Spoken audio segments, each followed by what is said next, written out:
कटक बांकी कुशपंगी गाँव में घटी जाइए अभावन घटना। विद्युत बारहा फासर लगे चाषी मृत्यु।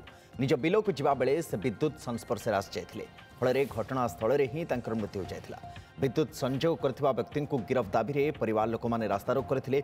घटनास्थल में बांकी पुलिस और प्रशासनिक अधिकारी पहुंची लोकों को बुझाशुझा करने रास्तारोक हटी। रास्तारोक जो कटक बांकी मुख्य रास्तार शह शह गाड़ी मोटर अटकी रही लंबा समय पाई।